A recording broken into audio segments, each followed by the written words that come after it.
4 సంగతులు అక్కడ ఉంటాయి. మొట్టమొదటిది, మనము చేసిన ప్రార్థనలు అక్కడ జ్ఞాపకార్థంగా వ్రాయబడతాయి, గుర్తుపెట్టుకోండి.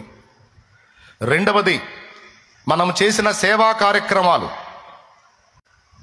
ధర్మ కార్యాలు, మనకు కలిగి ఉన్న దానిలో ఇతరులకు మనం చేసేటువంటి ప్రతి చర్య, గిన్నెడు చన్నీళ్ళు ఇచ్చిన దగ్గర నుంచి, పట్టెడు అన్నం పెట్టిన దగ్గర నుంచి, ఆపదలో అంత సాయం చేసిన దగ్గర నుంచి, నీ శక్తి కొలది. అలాగే దేవుని సన్నిధికి వచ్చి నువ్వు చేసే పరిచర్య దగ్గర నుంచి, దేవుని కొరకు నువ్వు చేసే త్యాగం దగ్గర నుంచి ప్రతిదీ రికార్డెడ్గా ఉంటుంది అన్నాడు అక్కడ. నువ్వు అనుకుంటావు ఎప్పుడో ఎవరికి దాహంతో ఉన్నోళ్ళకి గిన్నెడు చన్నీళ్ళు ఇచ్చావు, లేకపోతే సేవకుడికి, విశ్వాసికి, దేవుని నామంలో నీ ఇంటికి వచ్చిన వాళ్ళకి అంత చన్నీళ్ళు ఇచ్చావు. నీళ్లే ఇచ్చింది, నువ్వు ఫ్రీగా వచ్చాయి ఇచ్చావు. నువ్వు అనుకున్నావు నీళ్లే కదా నేను ఇచ్చిందని. కానీ నా పేరిట వచ్చు వాడిని చేర్చుకొని గిన్నెడు చన్నీళ్ళు ఇచ్చిన వాడు తన ఫలము పోగొట్టుకున్నాడని మీతో నిశ్చయముగా చెప్పుచున్నాను అన్నాడు. ఆ మాట తేలిగ్గా తీసుకుందామా, సీరియస్గా తీసుకుందామా?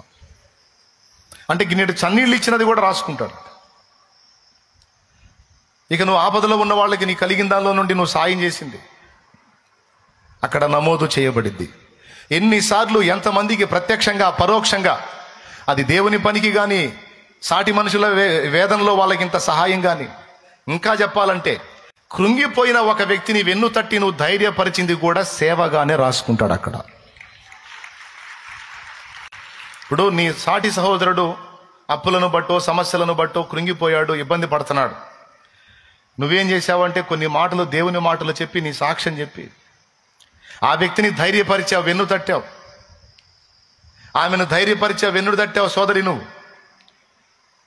నీ మాట విని ఆమె చావకుండా బ్రతికింది, బలపడింది, తన అభిప్రాయాన్ని మార్చుకుంది, దేవునికి కనెక్ట్ అయింది.